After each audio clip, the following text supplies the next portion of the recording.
Hello friends, എല്ലാവർക്കും പുതിയൊരു വീഡിയോയിലേക്ക് സ്വാഗതം. ഇന്നത്തെ കഥയിൽ രണ്ടാമത്തെ റൗണ്ട് മത്സരം നടക്കുകയാണ്. ശേഷം കാണിക്കുന്നത് രാഘവനെയും പിള്ളയുമാണ്. രാഘവൻ പിള്ളയോട് പറയുന്നുണ്ട് ആരെയെങ്കിലും വിളിച്ച് മത്സരം എന്തായെന്ന് ചോദിക്കാനെന്നൊക്കെ. പിള്ള അപ്പോൾ നൂറിനെ വിളിക്കുകയാണ്. നൂറിനെ വിളിച്ചിട്ട് അവിടുത്തെ കാര്യങ്ങൾ എന്തായെന്നൊക്കെ ചോദിക്കുന്നു. നൂറപ്പോൾ പറയുന്നുണ്ട് ഫസ്റ്റ് റൗണ്ട് കഴിഞ്ഞെന്നും രണ്ടുപേരാണ് വിജയിച്ചിരിക്കുന്നതെന്നും പറയുന്നു. സത്യാമ്മയും ശാരദാമ്മയുമാണെന്ന്. ഇനിയും പാരമ്പര്യമായിട്ടുള്ള ഫുഡാണ് ഉണ്ടാക്കാൻ പോകുന്നതെന്നൊക്കെ പറയാണ്.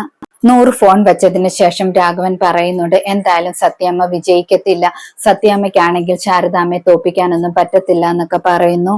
ശാരദാമ്മയുടെ കേരള സ്റ്റൈലുള്ള ഫുഡൊക്കെ കഴിക്കാൻ എന്ത് ടേസ്റ്റ് ആണെന്ന് അറിയുമോ, അതുകൊണ്ടാണ് ഇപ്പോഴും ആ ഹോട്ടലിൽ ആളുള്ളതെന്നൊക്കെ പറയുന്നു. ഇനിയും റിസൾട്ട് ഒന്നും പ്രതീക്ഷിക്കണ്ട എന്നൊക്കെ രാഘവൻ പറയുകയാണ്. അതേ സമയത്ത് കോമ്പറ്റീഷൻ നടന്നുകൊണ്ടിരിക്കുകയാണ്. സത്യാമ്മ ചമ്മന്തിയൊക്കെ ഉണ്ടാക്കുന്നുണ്ട്. ആ സമയത്ത് ജഗദീഷ് സുസ്മിതയുടെ അടുത്ത് ചെന്നിട്ട് പറയുന്നുണ്ട് ചമ്മന്തിയുടെ ഒക്കെ മണം വരെ വരുന്നു, എന്ത് നല്ല സ്മെല്ലാണെന്നൊക്കെ. ഇപ്പോഴേ കഴിക്കാൻ തോന്നുന്നുണ്ട്, പക്ഷെ നീ പാചകം ചെയ്യുമോ, നിനക്കൊന്നും അറിയത്തില്ലല്ലോ എന്നൊക്കെ പറഞ്ഞ് കളിയാക്കുന്നുണ്ട്. മാഷ് ശാരദാമ്മയുടെ അടുത്തേക്ക് ചെല്ലുന്നുണ്ട്. ശാരദാമ്മയോട് പറയുന്നുണ്ട് ശാരദാമ്മ എന്തായാലും ഭാഗ്യവതിയാണ്, ഒരു മോള് പോയപ്പോൾ ഒരു മോള് കൂട്ടായിട്ടുണ്ടല്ലോ എന്നൊക്കെ പറയുന്നു. എന്തായാലും ശാരദാമ്മ തന്നെ വിജയിക്കത്തുള്ളൂ, ശാരദാമ്മയുടെ കൈപ്പുണ്യം എല്ലാവർക്കും അറിയാമല്ലോ എന്നൊക്കെ പറയാണ്. പാചക മത്സരം അവസാനിക്കുന്നുണ്ട്. പാചകം കഴിഞ്ഞതിന് ശേഷം രേഖ മേഡം മാർക്കിടാൻ വേണ്ടി ചെല്ലുന്നുണ്ട്. ആദ്യം സത്യാമ്മയുടെ അടുത്തേക്കാണ് ചെല്ലുന്നത്. സത്യാമ്മ അപ്പോൾ പറയുന്നുണ്ട് ഞാൻ കപ്പയും ചുട്ട ചമ്മന്തിയുമാണ് ഉണ്ടാക്കിയിരിക്കുന്നതെന്ന്, എന്റെ ഭർത്താവിന് ഏറ്റവും ഇഷ്ടമുള്ളതാണെന്ന് പറയുന്നു. ഞങ്ങൾ ജീവിതം തുടങ്ങിയപ്പോൾ ആദ്യ കാലങ്ങളിലൊക്കെ ഇതായിരുന്നു കഴിക്കുന്നത്, അതിന്റെ ഓർമ്മയ്ക്കാണ് ഇത് തന്നെ ഉണ്ടാക്കിയതെന്നൊക്കെ പറയാണ്. രേഖ മേഡം അത് കഴിച്ചിട്ട് മാർക്ക് അവതാരികയോട് പറയുന്നുണ്ട്. സുസ്മിത അപ്പോൾ ചന്ദ്രബോസിനോടും ജഗദീഷിനോടും പറയുന്നുണ്ട് ഈ സത്യാമ്മ കള്ളമാണ് പറയുന്നത്, അവരതിന് ചുട്ട സമ്മന്തിയും കപ്പയുമാണോ തിന്നിട്ടുള്ളതെന്നൊക്കെ പറയുന്നു. ജഗദീഷ് അപ്പോൾ പറയുന്നുണ്ട് എന്തായാലും സംഗതി ഏറ്റിട്ടുണ്ട്, രേഖ മേഡത്തിന് കണ്ണു നിറഞ്ഞിട്ടുണ്ടെന്നൊക്കെ പറയുന്നു. സുസ്മിതയ്ക്ക് അതോടെ കേൾക്കുമ്പോൾ ദേഷ്യം വരുന്നുണ്ട്. സുസ്മിത അവിടെ നിന്നും ഇറങ്ങി പോവുകയാണ്. രേഖ മേഡം ശാരദാമ്മയുടെ അടുത്ത് ചെല്ലുന്നുണ്ട്. ശാരദാമ്മ ഇഡലിയും സാമ്പാറുമാണ് ഉണ്ടാക്കിയിരിക്കുന്നത്, അതെന്താണെന്ന് രേഖ മേഡം ചോദിക്കുന്നു. ശാരദാമ്മ അപ്പോൾ പറയുന്നുണ്ട് ഞാൻ ഹോട്ടൽ തുടങ്ങിയപ്പോൾ ആദ്യമായിട്ടുണ്ടാക്കിയത് സാമ്പാറും അതുപോലെ ഇഡലിയുമാണ്, അതുകൊണ്ടാണ് ഞാൻ അത് തന്നെ ഉണ്ടാക്കിയതെന്നൊക്കെ പറയുന്നു. ജയപരാജയങ്ങളല്ലല്ലോ വലുത്, എനിക്ക് അത് തന്നെയാണ് ഏറ്റവും ഒന്നാമതായുള്ള ഫുഡ് എന്നൊക്കെ പറയാണ്.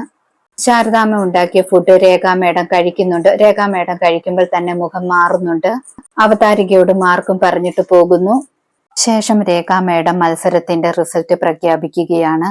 ശാരദാമ്മയ്ക്ക് 6 മാർക്കാണ് കിട്ടിയതെന്ന് പറയുന്നു. സത്യാമ്മയ്ക്ക് 2 മാർക്ക് കൂടെ കൂടുതൽ കിട്ടി, 8 മാർക്കുണ്ടെന്ന് പറയുന്നു. അതുകൊണ്ട് സത്യാമ്മയാണ് വിജയിച്ചതെന്ന് പറയാണ്. സത്യാമ്മയ്ക്ക് ഒരുപാട് സന്തോഷമാകുന്നുണ്ട്, ശാരദാമ്മയ്ക്കും ഒരുപാട് സന്തോഷമാകുന്നു. ശാരദാമ്മ അപ്പോൾ ശാലിനി പറഞ്ഞ കാര്യമൊക്കെ ഓർക്കുകയാണ്. ശാലിനി ശാരദാമ്മയോട് പറഞ്ഞിരുന്നു അമ്മ മത്സരത്തിൽ പങ്കെടുക്കണമെന്ന്. ശാരദാമ്മ അപ്പോൾ പറയുന്നുണ്ട് ഞാൻ മത്സരത്തിൽ പങ്കെടുത്താൽ സത്യാമ്മ വിജയിക്കത്തില്ലല്ലോ എന്നൊക്കെ. ശാലിനി അപ്പോൾ പറയുന്നുണ്ട് അമ്മ പങ്കെടുത്താൽ പിന്നെ ആരും വിജയിക്കത്തില്ല, പക്ഷെ സത്യാമ്മയെ വിജയിപ്പിക്കാൻ വേണ്ടി അമ്മ പങ്കെടുക്കണമെന്ന് പറയുന്നു. സത്യാമ്മയുടെ കൂടെ ലാസ്റ്റ് അമ്മയാണ് മത്സരിക്കേണ്ടത്, അപ്പോൾ അമ്മയ്ക്ക് തോറ്റു കൊടുക്കാൻ പറ്റുമെന്ന് പറയാണ്. ശാരദാമ്മ അപ്പോൾ പറയുന്നുണ്ട് നിന്റെ ഈ മനസ്സാണെങ്കിൽ ആ സത്യാമ്മയ്ക്ക് മനസ്സിലാകുന്നില്ലല്ലോ എന്നൊക്കെ. ശാലിനി അപ്പോൾ പറയുന്നുണ്ട് സത്യാമ്മ മനസ്സിലാക്കണ്ട, പക്ഷെ ആ അച്ഛന് മനസ്സിലാകുമല്ലോ, ആ അച്ഛന്റെ അനുഗ്രഹം മാത്രം എനിക്ക് മതിയെന്ന് പറയുന്നു. ശാരദാമ്മ അപ്പോൾ ശാലിനിയെ കെട്ടിപ്പിടിക്കുകയാണ്. ശാരദാമ്മ ഈ കാര്യങ്ങളെല്ലാം ഓർത്തെടുത്തതാണ്, അതുകൊണ്ടാണ് ശാരദാമ്മ തോറ്റുകൊടുത്തത്. ശേഷം കാണിക്കുന്നത് സത്യാമ്മയെ സമ്മാനം വാങ്ങാനായിട്ട് സ്റ്റേജിലേക്ക് വിളിക്കുകയാണ്. സത്യാമ്മ സന്തോഷത്തോടെ സ്റ്റേജിലേക്ക് സമ്മാനം വാങ്ങാനായിട്ട് പോകുന്നു. ഇന്നത്തെ കഥ ഇതോടെ അവസാനിക്കുന്നു. പുതിയൊരു കഥയിൽ വീണ്ടും കാണാം. Thank you.